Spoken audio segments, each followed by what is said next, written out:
Welcome to the Chico Creates podcast, where we interview local artists, musicians, and makers here in Chico, California. I'm your host, Kira Barsodi, and with me today is David Dragonboy Sutherland, who has been making art in Northern California in the Bay Area for the last 24 years.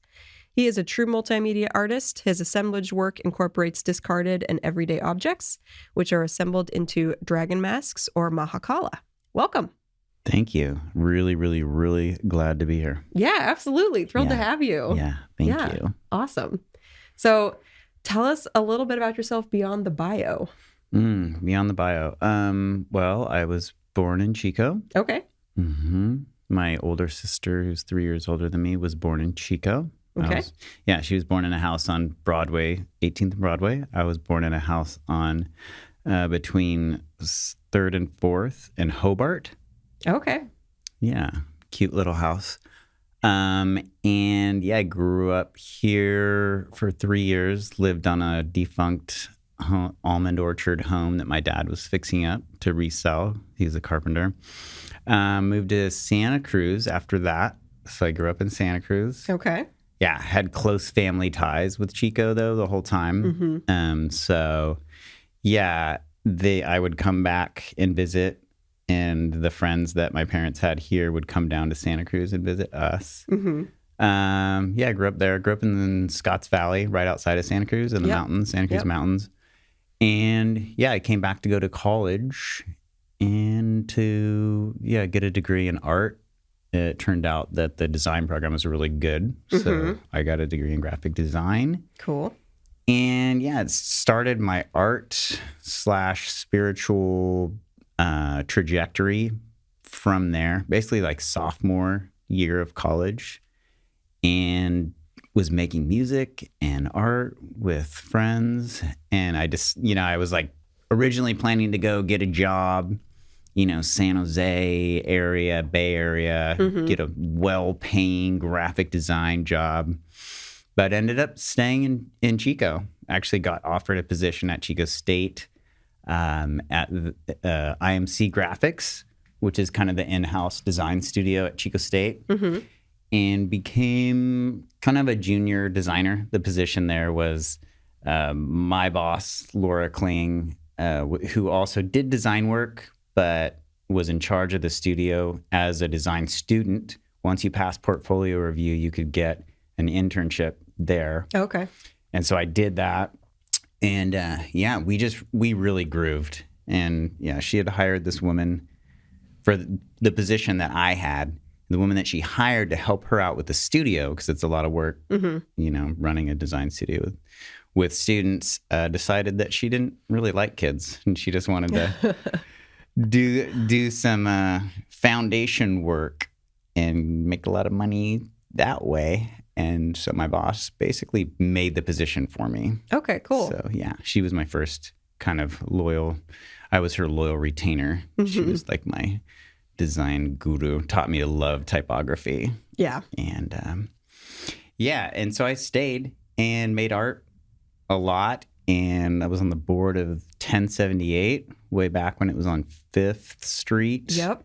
And started just working with a lot of other artists. There was kind of an outpouring of us creating all over the place. And we started a gallery called The Crux. It was 7 people back when what is the Beverage District now was kind of just starting. It was like actually we were the first residents in this warehouse.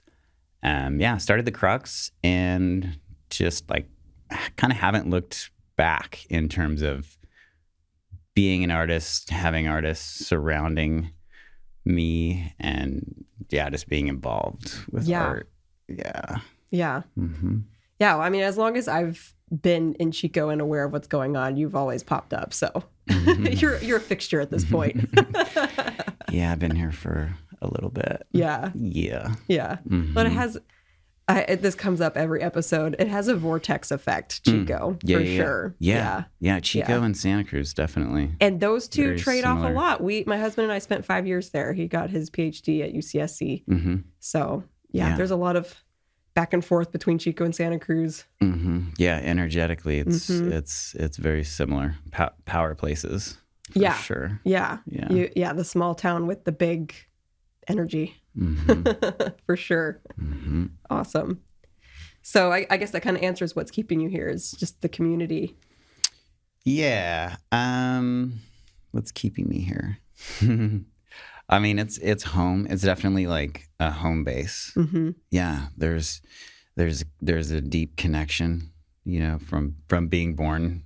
Yeah. It's like I remember being born in that house, and like that was my first memory. And then I have my other first memory from Chico is at the 5 Mile pool, being there with my mom, and yeah, just kind of being, walking up to the pool and swimming in the pool, in the river. Yeah. And just kind of, there is just a magical quality to that. And yeah, now me and my wife bought a house up in Yankee Hill. So we have a house up there. We have like 3 acres. Awesome. Yeah, and her son, we moved up there when he was like 6, 7. So he's kind of had a spot to play around in the woods. Awesome. Yeah. And my daughter was born in 2016. And so she's had a spot in the woods, kind of like just this major playground in the forest, which is something that's really, really cool. For sure. For her. Yeah. Yeah. Well, that's what's so awesome about Chico is you're so close to so much. Like as far as geography and nature, like it astounds me that it wasn't until like 3 or 4 years ago that I finally made it up to Lassen National Park. Oh yeah. Which is stunning. Like, yeah, it's epic. Yeah. Yeah. I went on a hike-in camping trip with a really good friend. Yeah. And it was magic. It was pure magic. Yeah. For sure. Yeah, absolutely. Yeah. So what is your favorite local spot or place to hang out in town, natural or otherwise? I've been, definitely 1078 Gallery is a good one. I've been hanging out at the New Earth Market. Yeah. Quite a bit. Yeah, I was on a motorcycle ride a while back in Yuba City. And I was like all over the mountains. I went up the 20 and came back through Yuba City, and I'm like, man, I want some good coffee. So I like pulled over, looked where to go, and then happened into New Earth. And I'm like, what? I was like, this place is awesome. Yeah. And then about 2 years later, they opened one in Chico. Oh, cool. Yeah. Yeah. So I've been hanging out. I hang out there just to like get work done. Yeah. But yeah, the co-op in terms of shopping and ministry, I go to the co-op. And where else? Movement Arts is a really cool spot. Yeah. I practice capoeira there. Cool. Yeah, downtown, Naked Lounge. I have a little studio downtown. Nice. Yeah, and I go for little meditation walks all over downtown. And I've been reacquainting myself with Chico State a little bit lately, going to the print shop, getting stuff printed there. Yeah. Where else? Yeah, I mean, 5 Mile, 1 mile. I had a route that I would do when I had a spot in town. I would run from my house up to the cross at the North Room Trail. Yep. Running through the park. Yeah. And it's such a great run. Yeah. And dog walks through that park along the river. Pre-baby, I would do the 5 mile loop of Lower Bidwell. Yep. Yeah. That's a goal to get back. But for now, with the stroller, a little more limited, but we'll get back. Yeah. Heck yeah. Yeah. My husband does like to take him on, because he does longer runs than me and always has. He'll take him on that full loop and then drop him off and keep going. So, Yeah, sometimes I keep going. Well, on that run, I would keep going. Or a lot of times I'll start there now at the North Room Trail. Yeah. And see how far I go. Yeah. Stop at the Talking Wires and have a little meditation and keep going. Yeah. I was running with a coyote one time. Oh, cool. Yeah. A while back. I had Yeah, my first wife's dog with me, and she was running. She ran alongside me, and kind of like we were running, and I just glanced over and I saw a coyote keeping pace with us, and I was like, "Oh, I hope Merlot doesn't see that coyote." Yeah. 'Cause Yeah. the whole, That'd be bad news. yeah, I mean the whole like lure the dog, you know, to the pack thing. Yeah, but it's epic up there for sure. Yeah. Totally. Where else? Yeah. So what got you into your found object sculptures? Because so the first time I saw your work was at what used to be Empire Coffee, the train car, and it was drawings. It was all drawings in there, and then I first saw your sculptures when we came back into town. They were at day camp, and I love them. Yeah. So where did the group show with my daughter? Yep. Me and my girl. Yeah. So the assemblage actually started when I was like in second grade. Okay. Yeah, I started. I would walk about 2 miles to my elementary school from my house, and I just started, on that walk, just finding stuff, usually in the road, like on the side of the road, just random like pieces of metal that had been run over, 100 times, and just weird trash. And I had this little spot in the attic of my house. There was dormers in the attic that opened, into the attic, and I had a little spot up there where I'd put all my little treasures. Yeah, and I remember like setting them up and like the sun coming through and just having my little kind of shrine. And so that was like the foundation. That was the, the early beginnings. And then I didn't really come across the notion of putting those together until college when, I found out about the work of Robert Rauschenberg, Jasper Johns. Robert Rauschenberg was the first one to kind of coin the term assemblage. Okay. Yeah. And I made a lot of early work that was just kind of thrown together. Not really, it's not really marketable. So I'm like, what am I doing with this, with this stuff? I had a place in town, the Art Temple, where I had my studio in the backyard. I called it my Mexico City dump studio because it was like I literally went and collected dressers, like the college kids leave dressers on the side of the road, stuff. And I literally I brought it home, screwed it all together, got a bunch of roofing material, corrugated metal, random stuff from around town. And I just kind of made a studio out in my backyard and started collecting stuff. And collecting stuff. And at a certain point, I was like, oh, I gotta rethink this. Yeah. Because I still have a storage unit full of early assemblage work, which to me I love. But in terms of sellability, being here, it's like it takes an art lover. Yeah. An art and an understander of assemblage to get that work. And unfortunately, I don't know if Chico has a lot of... Is the right market for that. Yeah. Yeah. So I toned it down. After a while, I sold a bunch. I had a show.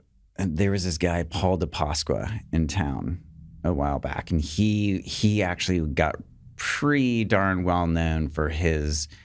he'd make these like figurines, these little samurai guys out of like fine china. Oh, cool. Really cool stuff, and sell them in New York. He got in at a gallery and it's like sell these things for like $10,000. Like, I'm like, oh, he's like, goals. Like, Hashtag goals. Totally. Yeah. And, but he's an interesting artist. He was a second grade teacher.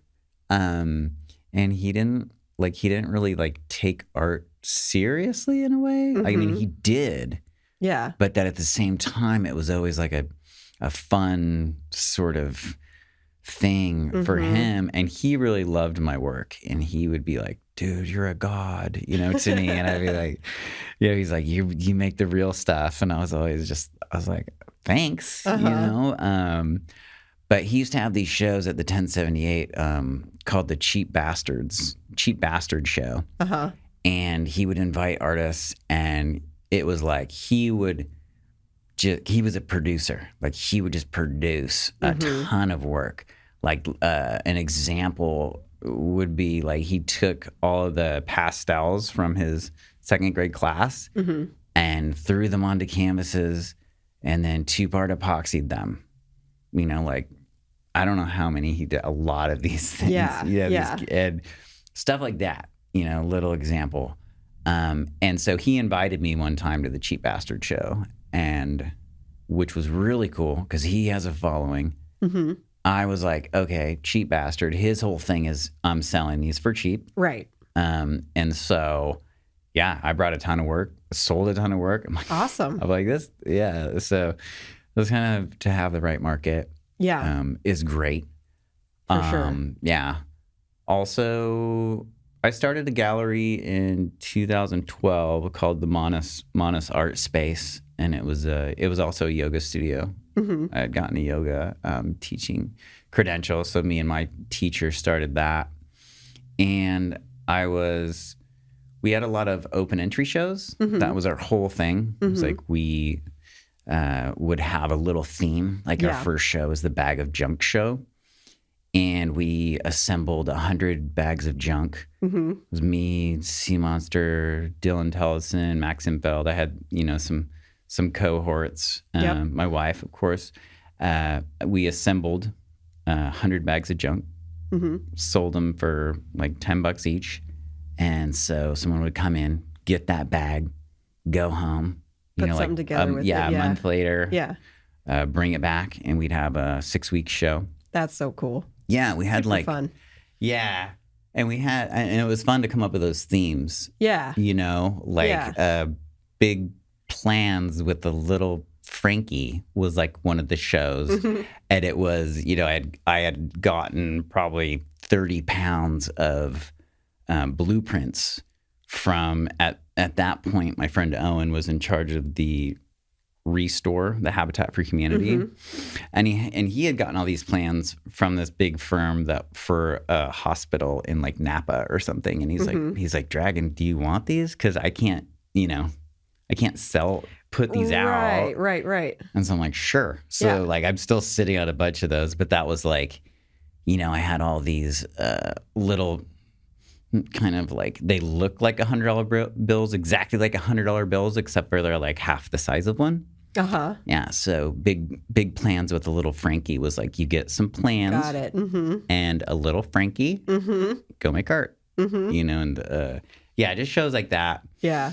And so what I would do is I would always enter, work in the shows, because it was part of, like running the gallery. I'm like, okay, I get to make art. Yeah. For the shows. Yeah. And that was the first steps towards the Mahakala, making the masks that I make now. And that it felt really good. Like, and the first ones were, I didn't like them, and I realized that I didn't really know what I was doing. But it felt good. And so that was the first start. And like, it was basically like from that point where I had accumulated so much stuff in my temple studio in the backyard. Like I started downsizing for like 7 years. I was getting rid of stuff. And then when I decided at that point, when I had that gallery, I was like, okay, I really like making these. I don't want to hold on to them. So I was selling them for like $100 each, and people were buying them. Yeah. And so that's like now with the assemblage, I kind of told myself, okay, and I would do installations too. I was like, you can only gather stuff if you're going to have a show for a and specific you have to use thing. it. Yes. Yeah.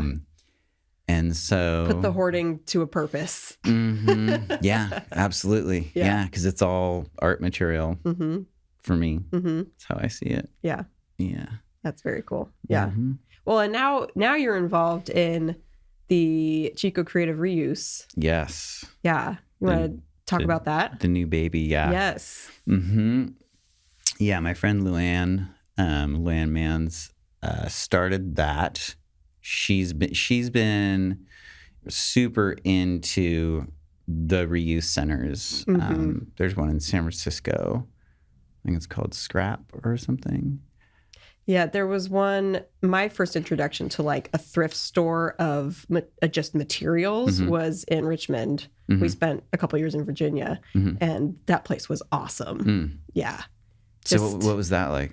It was like everything was pretty cheap, and it was like partially used anything, you know, anything and everything from, you know, classroom materials to some really nice yarn I got to, and it was just random, whatever was there, you know, so it was just donation based and a nonprofit. Oh, nice. But yeah, so sounds kind of similar. Yeah. So Luann's thing for this particular incarnation, Chico Creative Reuse Mobile, is what she got the grant for.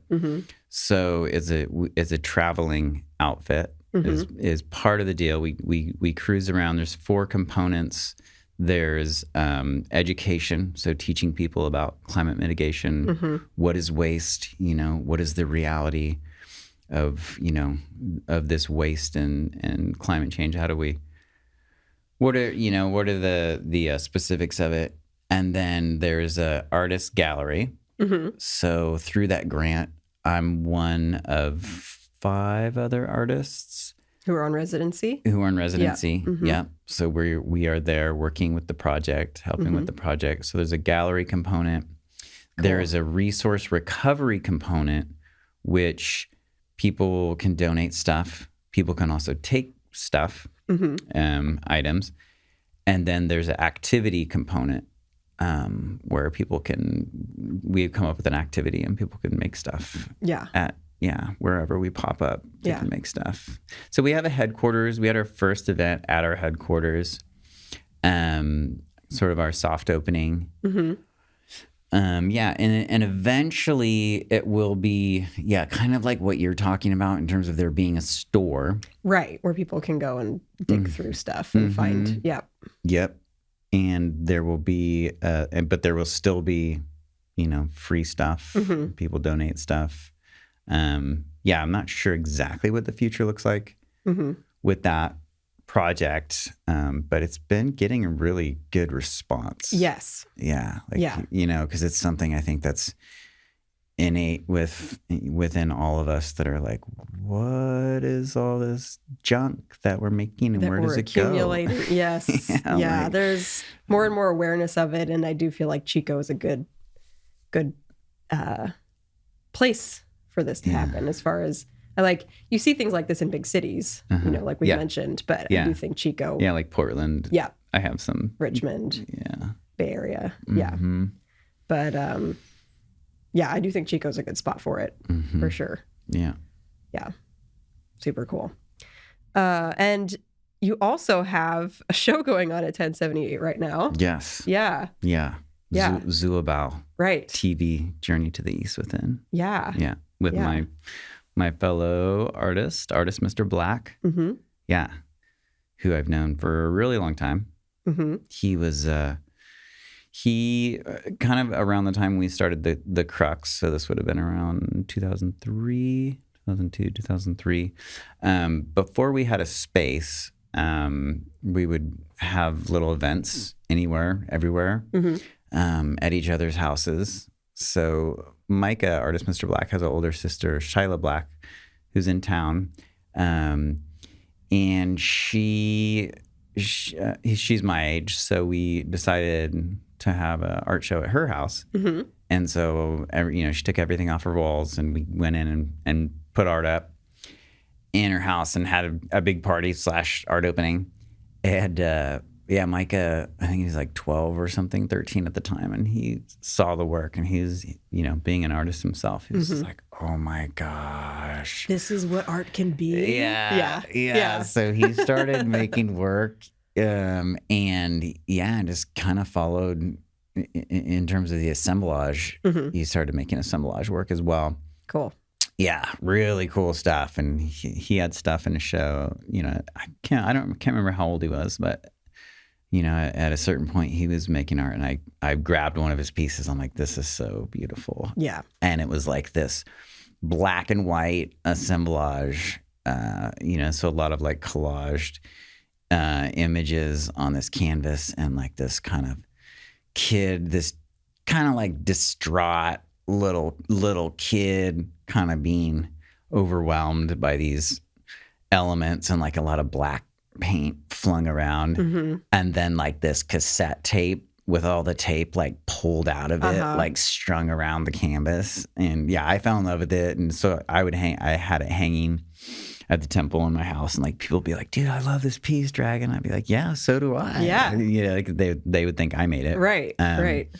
Yeah. So he moved to Oakland and was making art down there. And he's a graffiti artist, like super badass. Yeah.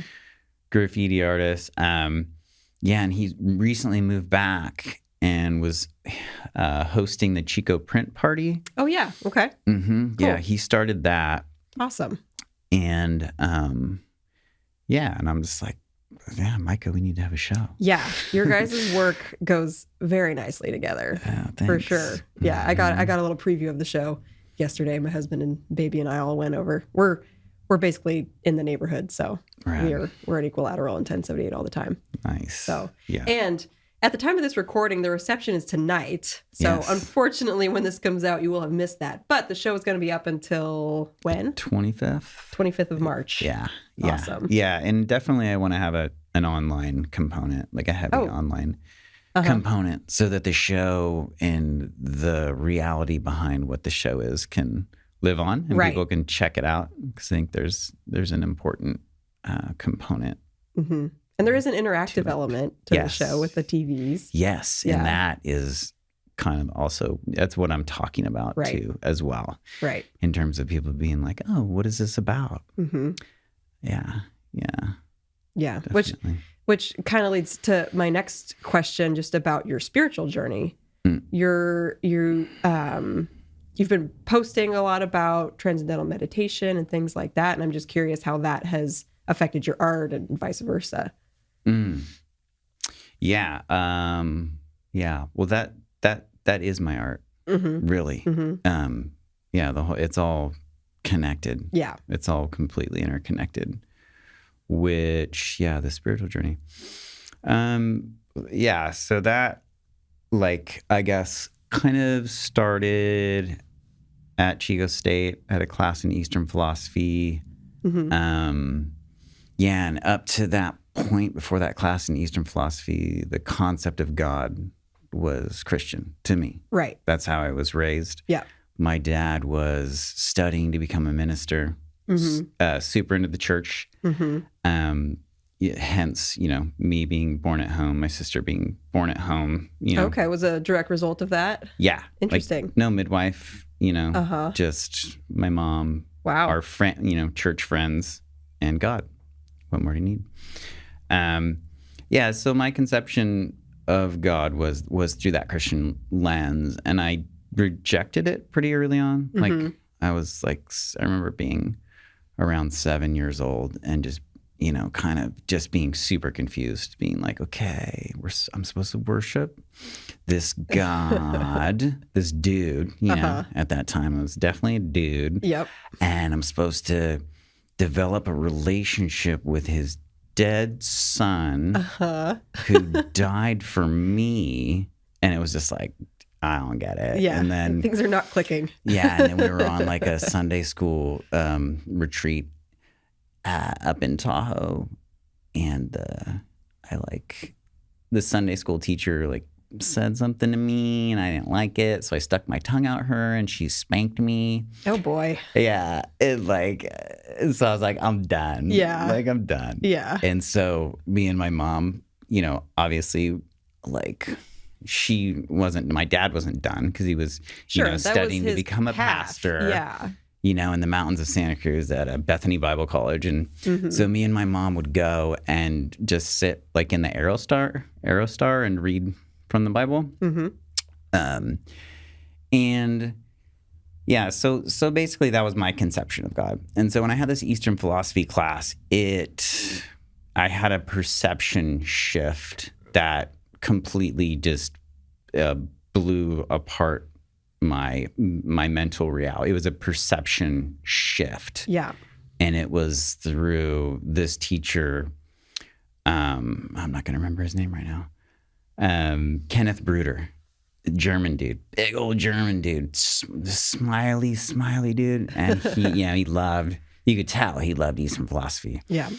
So yeah, Taoism. When I heard of Taoism, Tao Te Ching, started reading those the Tao Te Ching in particular, opened up, this space. There's also this sect of Buddhism that really fascinating. One of their things was that death could not take them, like death would not take them because they would be perceptive to it. Like there was no accidental death. There was no, like their whole thing was to develop their consciousness to such an extent that they could perceive everything around them at all times. Right. So it wouldn't come as a surprise, essentially. Yeah. They knew it was coming. Yeah. So it kind of opened up this space in me. And then I had a visit from Jesus. Okay. On the Chico State campus. I remember it very clearly. And he came to me and he was like, your job while you're here on this planet is to live like I lived when I lived on this planet, and you're here to show other people how to do that. And I was like, okay. Yeah. It's kind of like I rejected you, right? And here you are. So that was one of the beginnings of my spiritual journey. Another one was at the temple. My dad bought a house. Like when I decided that I was going to stay in Chico, I was like, Dad, you should get a house. I could fix it up. You can make some money. So we ended up getting this house on 10th and Normal. And the day that it went out of escrow, I walked onto the property and, just kind of checking it out. Being like, okay, cool. Yeah. This is going to be the spot.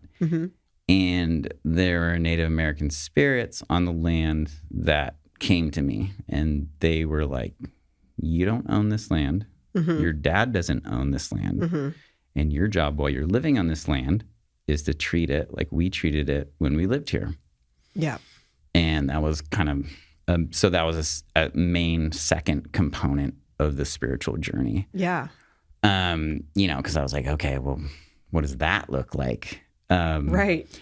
Yeah. So it's been an unfolding of that. So that's like the kind of deeper spiritual component for me. That the shift from, non-believing in God to Taoism. And I immediately looked for places to meditate here in Chico. And there was a Thich Nhat Hanh sitting, walking style meditation that I went to. There was also a friend who was doing Falun Gong classes. So there's a Falun Gong meditation that I did.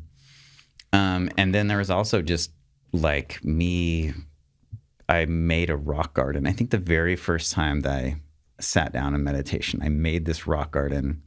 I had a sword that I had deemed a sword. It wasn't actually a sword. It was a stick that was very sword-like in its shape. And I walked up to this rock garden that I had built underneath the deck at my house and took my shoes off, walked into the center of the rock garden and just sat. And I was like, didn't know what I was doing. Yeah. I don't know, but it feels right. Yeah. It feels honorable. It feels like what I should be doing. And so, the meditation, the Zen style meditation, the Taoist books, And then I came across Western esotericism, and a lot of, when I was at Chico State, 2001, I think is when I got my job as a graphic designer. So I was lucky enough to be on the internet. Yeah. Have certain teachers that I found, there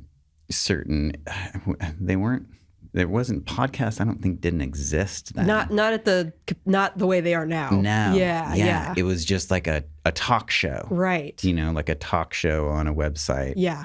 And I came across this lady, Reverend Therese Inzarello. And she had a show called Intuitive Living. And she interviewed several different spiritual teachers. One of those was William Meader, who taught the Alice Bailey teachings, the 7-ray philosophy.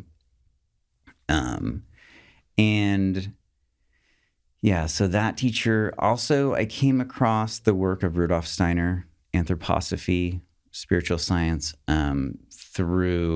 there's a gentleman right outside of Denver, Colorado, Dale Brunsvold, and he's has gotten permission from Steiner Books to put Steiner's lectures, which are thousands, on. He reads the books, puts them onto audio format. You can go and download them, for free. Basically, Steiner Books' only thing to him was you have to take donations for what you do. And so, I listened to An Outline of Esoteric Science, which is kind of Steiner's biggest work. It's a history of the planet and the solar system from a spiritual perspective. And that book, just floored me. It was just I was in tears. I couldn't believe that it actually existed, because it was wisdom that I've been seeking my whole life. Right. As a child. So that opened up for me, and I began studying. And then in my meditations started to pull apart and understand the nature of my soul and the different components of my energetic body, and started to navigate those in a meditation format.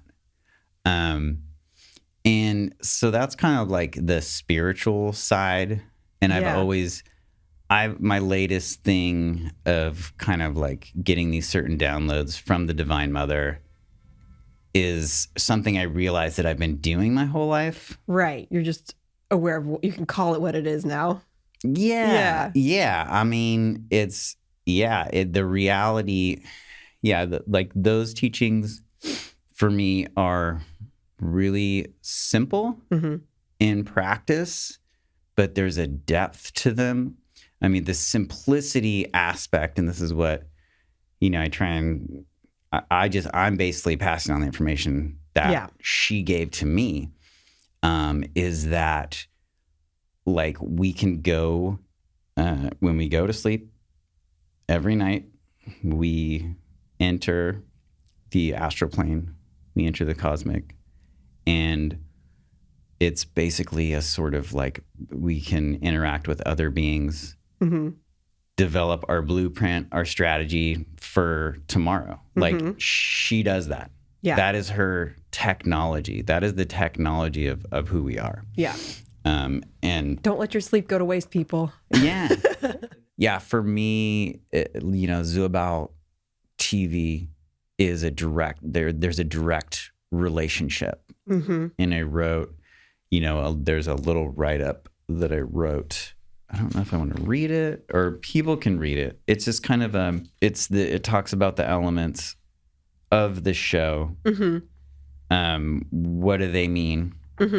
Why is the name of the show the name of the show? And that's me and full disclosure, me and artist Mr. Black getting together over Chinese takeout and opening these fortune cookies. Love it. And there being a very auspicious connection between what we were talking about, what's going on with, the show, what's going on with us personally. And we're like, okay, this is the name of the show. Yeah.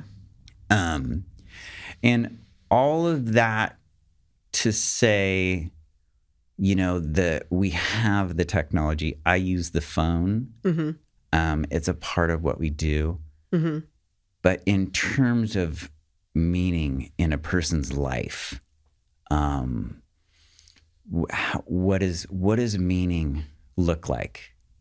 And so to start to understand that if you start to understand the technology of yourself, of your life, and you literally begin to grow backwards, like you become a participant in the scripting, directing of your own life, and you determine the reality of what happens in that life. Yeah. You know, because there was this notion of, you know, at a certain point in my own life, it's like, that's a good kind of metaphor for your life. It's like a movie. And, you know, this was before the proliferation of machines and devices and people recording themselves and trying to make everything look just so perfect. Yep. And, you know, and there's certain directors that could make somebody's real life seem like real life. Yes. Yeah. And, you know, and you going to the movies and being like, oh, they've done it, you know? And now we're at a certain point where people are like recording themselves and kind of making their own lives, you know, this really poignant thing that other people can see and relate to.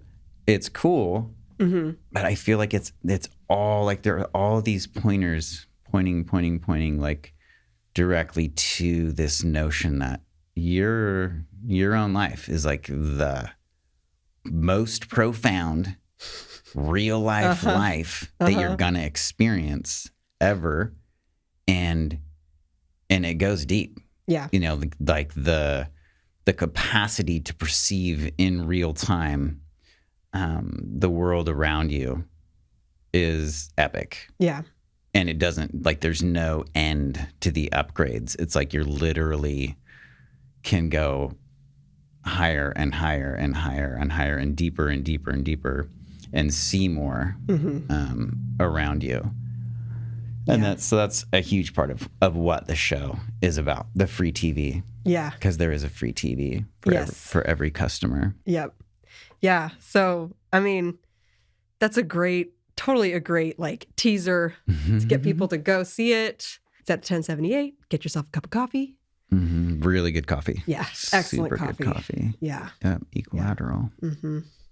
Awesome. Yeah. Well, thank you so much for taking the time. Really appreciate it. Yeah. I'm so glad you said yes to being on the podcast. And yeah. Sure. And definitely people listen to all the other episodes because I did. I binged them. I'm like, what? A podcast about people making art in Chico? Yeah. Definitely. Yeah. I'll be doing this for years with the amount of talent there is in town. So, yes. Yeah. Awesome. Yeah. Cool. Well, great. Thank you so much. And thank you so much for listening. Yeah. Thanks, Gavin. You can find David. What's your Insta? Oh, it's at Dragonboy56. And you can find Chico Creates at chico.creates. And we will see you around town. You only call me when you're lonely, darling, when you're wanting something to change. If you love what we're doing with the show, please consider becoming a supporter for as little as $5 a month. And if nothing else, subscribing and leaving us a review on your favorite podcast player is always very much appreciated and will help other people find us and the stories we share. You can find Chico Creates on Instagram at chico.creates. Thank you for listening and being part of our community.